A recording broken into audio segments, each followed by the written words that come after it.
여러분 안녕하세요. 상훈쌤입니다. 지난 시간에 우리는 예절에 대해서 알아보았는데요. 잘 실천하고 있나요?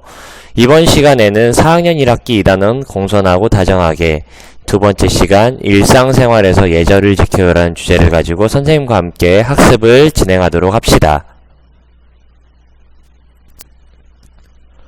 학습하기에 앞서서 우리가 예절 바른 사람은 어떻게 행동하는지에 대해서 한번 알아볼 필요가 있을 것 같아요. 여러분이 생각하는 예절 바른 사람은 어떻게 행동하나요?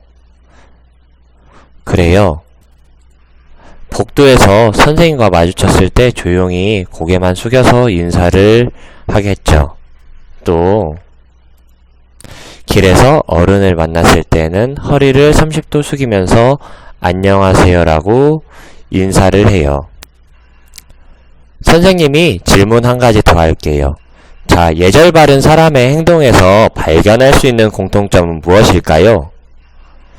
자, 디귿, 시옷이나 시옷, 히읗에 따라 알맞은 예절을 생활 속에서 실천하고 있다는 점입니다. 자, 디귿, 시옷에 해당하는 말 어떤 단어가 들어가면 좋을까요? 맞아요. 디귿, 시옷은 대상일 거예요. 그리고 시옷, 히읗은 상황입니다. 자, 대상이나 상황에 따라 알맞은 예절을 생활 속에서 실천하고 있다는 점이 예절 바른 사람들의 행동에서 발견할 수 있는 공통점이에요. 오늘 학습할 내용은 일상생활에서 지켜야 할 예절을 익히고 대상과 상황에 따라 알맞은 예절을 실천할 수 있다라는 주제입니다. 자, 28쪽 한번 볼까요? 28쪽에는 예절 사다리가 나와 있어요. 예절 사다리를 올라가면 결국에는 여러분이 예절 바른 사람이 된다는 내용이에요. 자, 예절 사다리의 첫 번째 계단은 무엇이지? 무엇이라고 나와 있죠? 그래요. 보이죠? 존중하기예요. 존중하기. 예절 바른 사람이 되기 위해서는 가장 먼저 다른 사람을 존중할 수 있어야 돼요. 예절이란 상대방을 존중하는 마음에서부터 시작하는 거거든요. 자, 예절 사다리의 두 번째 계단은 생각하기예요. 생각하기. 생각하기라는 것은 뭘 생각하는 거냐면 대상과 상황에 따라 존중의 마음을 어떻게 나타내야 할지 생각해 보는 거죠. 아까 방금 전에 교실에서 선생님과 만났을 때와 길거리에서 어른을 만났을 때 인사하기라는 행동 자체는 같았지만 상황에 따라서 인사하는 방법이 달랐어요. 그래서 그런 것처럼 여러분이 대상과 상황에 따라서 어떻게 존중하는 마음을 표현할지를 생각해야 되는 거예요. 예절 바르기의 세 번째 계단은 표현하기입니다. 다른 사람에게 예절 바르게 행동하기 위해서는 존중하는 마음도 있어야 되고 어떻게 표현해야 되는지 그것도 생각을 해야 돼요. 하지만 생각에서 멈춘다면 예절 바른 사람이 될 수 없어요. 우리는 이 예절 바른 행동을 대해서 생각을 한 다음에 그것을 상대방에게 표현해야만 해요. 자, 존중하기와 생각하기, 표현하기까지 했는데 만약에 자신의 행동을 되돌아보지 않는다면 과연 그것은 예절 바른 사람의 행동이라고 할 수 있을까요? 선생님이 생각했을 때는 예절 바른 사람일 수 없어요. 예절 바른 사람은 자신의 행동에 대해서 항상 다시 되돌아보면서 자신의 행동을 좋은 점은 더 강화하고 나쁜 점은 수정할 수 있는 그런 반성의 시간을 가지면서 항상 예절 바르게 마음을 닦는 노력이 필요하다고 생각합니다. 선생님이 예절 바른 사람이 되기 위해서 예절 사다리를 어떻게 오르는지에 대해서 그림을 잘 설명해 주었는데요. 여러분이 선생님이 설명하는 바가 제대로 이해를 했는지 몇 가지 질문을 해보도록 하겠습니다. 자, 예절 사다리의 첫 번째 계단은 존중하기였는데요. 존중하기가 예절 사다리에 가장 처음에 위치한 이유는 무엇일까요? 선생님이 설명했었는데 그래요. 맞아요. 예절은 상대를 존중하는 것에서부터 시작되는 거기 때문에 존중하기가 가장 먼저 와 있어야 돼요. 선생님이 하는 두 번째 질문입니다. 첫 번째 계단인 존중하기 단계를 마치고 바로 세 번째 계단인 표현하기로 건너뛴다면 어떤 현상이 일어날까요? 어떤 현상이 일어나지? 생각해보아요. 그래요. 대상과 상황을 고려하지 않고 표현하게 되어 상대방을 존중하는 자신의 마음이 잘못 전달되거나 상처를 주고받게 될 수 있어요. 예절 사다리를 1단계부터 3단계까지 실시하였다면 마지막 계단인 돌아보기 단계는 생략해도 될까요? 아까 그림을 보고 선생님이 설명하였다시피 생략하면 안 될 것 같아요. 돌아보기는 예절을 더욱 빛나게 하는 단계라서 자신이 행한 예절이 적절한지 상대방의 반응을 보며 잘한 점과 고칠 점을 찾는 이 단계가 생략이 되면 예절 지키기의 지속적인 실천을 통한 습관화는 기대할 수 없게 돼요. 따라서 돌아보기 단계도 중요합니다. 이번에는 선생님과 함께 대상과 상황에 알맞은 예절이 무엇인지 좀 알아봐야 될 것 같아요. 먼저 가정에서 지켜야 할 예절을 살펴봅시다. 첫 번째 그림 한번 볼까요? 자기 전에 부모님께 인사하는 그림인데요. 자, 이때에는 어떻게 해야 될까요? 그래요. 잠자리에 들 때에는 집안 어른들께 안녕히 주무세요 라고 인사를 하고 자는 게 가정에서 지켜야 할 예절이에요. 자, 두 번째 그림은 누나와 동생이 있는데 동생이 블록으로 무언가를 만들고 있고 이제 동생이 누나한테 잘했냐고 물어봤죠. 누나는 잘했다고 이야기를 했어요. 이때는 어떻게 하는 게 예절에 맞는 행동일까요? 맞아요. 동생의 작품을 보고 용기를 북돋아주는 말을 하는 게 예절 바른 행동이에요. 마지막으로 할머니께서 이제 심부름을 시키는데 이럴 때에는 당연히 존댓말을 사용하여서 대답을 해야 되고 이제 심부름을 해드리는 게 예절 바른 행동이겠죠. 자, 그러면 학교에서 지켜야 할 예절을 한번 알아봅시다. 그림은 계단에서 학생 2명이 지나가고 있는데요. 잘 보면 학생들이 진행 방향의 오른쪽으로 걸어가고 있어요. 그래요. 학교에서 계단이나 복도에서는 오른쪽으로 천천히 걸어야 돼요. 그게 보행 예절입니다. 자, 두 번째 그림은 선생님과 학생들이 수업을 하고 있어요.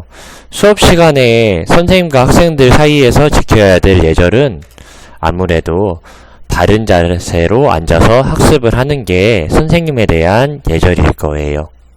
마지막 그림은 친구들끼리 칭찬하는 장면이 있는데요. 친구가 잘한 점을 칭찬해주고 칭찬을 받았다면 고마움을 표현하는 게 친구 사이의 예절이에요. 사회에서 지켜야 할 예절을 한번 살펴봅시다. 자, 그림을 보면 교통도우미 님께 고맙습니다 하고 인사를 하고 있어요. 학교 등하굣길을 항상 안전하게 갈 수 있도록 교통도우미 분들이 여러분에게 도움을 주는데요. 그냥 지나칠 게 아니라 도움을 주시기 때문에 진심을 담아 고맙습니다 라고 말씀을 드려야 돼요. 자, 두 번째 그림은 인터넷을 하는 그림인데요. 인터넷을 할 때 요즘 문제가 많이 되는데 인터넷에서는 여러분이 용기를 주는 말과 아름다운 말을 사용하도록 해야 돼요.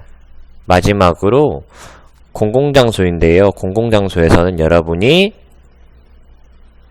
조용히 하는 게 다른 사람을 위한 배려이자 예절이며 말을 해야 할 경우에는 큰 소리로 하는 게 아니라 작은 목소리로 해야 해요.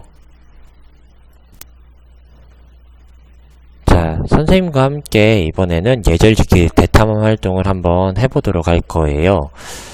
일단은 예절 지키기 대탐험 활동을 하려면 여러분 예절 사다리에 대해서 그 4단계를 정확히 알고 있는지도 다시 한번 확인해 봐야 될 것 같아요. 예절 사다리 1단계가 뭐였지? 상대방에 대한 존중이 가장 먼저 필요하다고 했죠. 두 번째 단계는 상대방에 대해서 존중을 했으면 어떤 행동을 해야 하는 게 예절 바른 행동일지를 생각해 봐야 돼요. 세 번째 단계는 생각을 했다면 생각에서 멈추는 게 아니라 그 생각한 것을 직접 상대방에게 표현을 해야 되고요. 마지막으로 자신의 행동이 적절했는지 여부를 돌아보는 단계가 필요합니다. 선생님이랑 학습을 하여 보았는데요. 가정에서 예절을 지켜야 할 때 어떻게 행동해야 하나요? 먼저 외출할 때 어떻게 해야 될까? 여러분 어디 가고 싶어요. 그럼 부모님께 어떻게 해야죠? 당연히 인사를 드리고 나가야겠죠. 그리고 만약에 동생이 있는 경우에 동생이 만약에 상을 받았으면 혹은 형, 언니, 오빠 그리고 누나가 대회에서 상을 받았어요. 그럼 어떻게 해야지? 당연히 칭찬을 해줘야겠죠. 식사하기 전에 그냥 먹는 친구들 있어요. 그러면 안 되고 식사를 준비해 주신 부모님께 당연히 감사한 마음을 표현해야 해요. 자, 이번에는 학교에서 예절을 지켜야 할 때 어떻게 행동해야 하나요? 선생님이랑 어떻게 이야기했을까? 일단은 여러분 기본적인 상식을 한번 생각해 봅시다. 선생님을 복도에서 만났을 때 그냥 지나칠까요? 아니겠죠. 당연히 예의 바르게 인사해야 해요. 분명 선생님이 먼저 인사를 해주기도 하겠지만 선생님이 미처 학생 여러분을 보지 못했다면 여러분이 예의 바르게 인사를 해야 해요. 두 번째로 친구에게 학용품을 빌릴 때에는 어떻게 해야 될까요? 내가 준비하지 못한 학용품을 친구에게 빌리는 상황이니까 당연히 장난치지 말고 공손한 태도로 친구에게 부탁을 해야겠죠. 혹은 장난으로 그냥 말없이 가져가는 친구들이 있는데 그러면 안 돼요. 교실에서 친구와 부딪혔을 때 어떻게 해야 될까요? 당연히 이것도 먼저 사과하는 게 맞아요. 예. 먼저 사과한다고 해서 잘못된 게 아니에요. 먼저 사과하는 게 더 좋은 거예요. 우리 친구들도 이제 친구들과 학교에서 혹은 밖에서 부딪혔을 때, 다른 사람과 부딪혔을 때 사과 없이 부딪힌 사람을 노려볼 게 아니라 먼저 사과하는 학생 여러분이 되었으면 좋겠습니다. 이번에는 사회에서 예절을 지켜야 할 때 어떻게 행동해야 되는지 한번 알아볼 거예요. 등굣길에 교통도우미를 만났을 때 어떻게 할까요?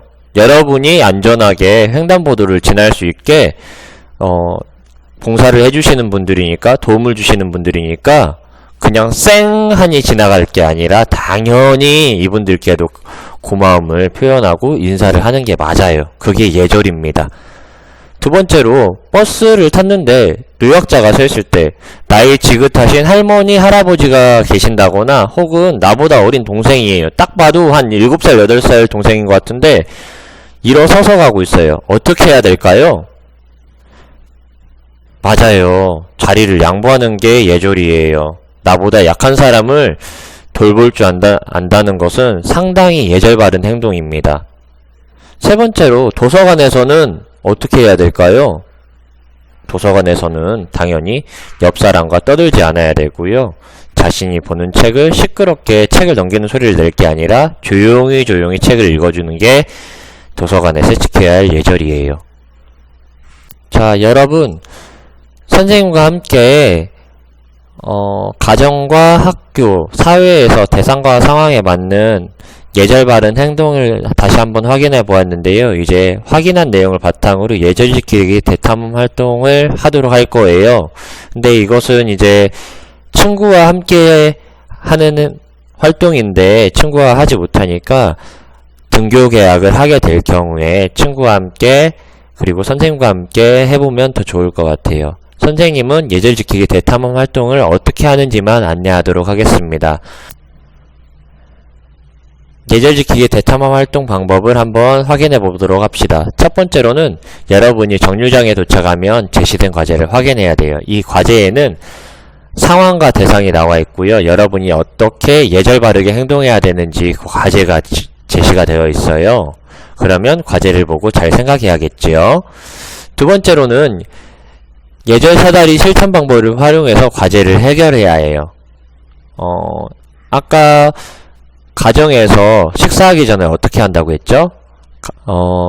식사하기 전에 부모님께 감사함을 표현해야 된다고 했어요. 그게 예절 바른 행동이라고 했죠. 그래요. 과제를 해결하고 나서 정류장에 앉아있는 심판들은 이제 예절 지키기 대탐 활동을 하는 친구가 옳은 행동을 하면 알맞은 반응을 해주고 심판 확인란에 자신의 이름을 써주면 돼요. 마지막으로 모든 정류장에서 심판의 확인을 받으면 그 친구는 예절 지키기 대탐을 성공한 거예요. 자, 그러면 이 활동들은 등교 개학 이후 선생님과 함께 그리고 친구들과 함께 같이 해보도록 합시다. 이번 시간에는 선생님과 함께 대상과 상황에 알맞은 예절 바른 행동에 대해서 살펴보았는데요. 그러면 선생님과 함께 학습한 내용을 한번 이제 정리해 봅시다. 가정에서 내가 실천할 수 있는 예절에는 어떤 것들이 있었죠? 맞아요. 등하교 때 부모님께 인사를 드려야 하고요. 또 음식을 입에 넣고 이야기하지 않아야 돼요. 비단 이것은 가정에서 뿐만이 아니라 친구들과 학교에서 식사를 할 때, 이럴 때에도 적용되는 예절이에요. 학교에서 내가 실천할 수 있는 예절에는 어떤 것들이 있을까요? 맞아요. 선생님께 인사를 잘 해야 하고요. 친구들에게 바르고 고운 말을 해야 합니다. 또 복도와 계단에선 뛰지 않아야겠죠? 사회에서 내가 실천할 수 있는 예절에는 어떤 것들이 있었죠? 공공장소에서 큰 소리로 말하지 않아야 해요. 또 전화통화를 할 때는 작게 말해야 합니다. 이번 시간에는 선생님과 함께 대상과 상황에 알맞은 예절을 실천하는 방법에 대해서 학습을 해보았는데요. 여러분, 다음 시간에는 선생님과 함께 대상과 상황에 알맞은 예절 바른 행동을 판단하는 것에 대해서 학습하도록 하겠습니다. 오늘 수업 이것으로 마치도록 하겠습니다.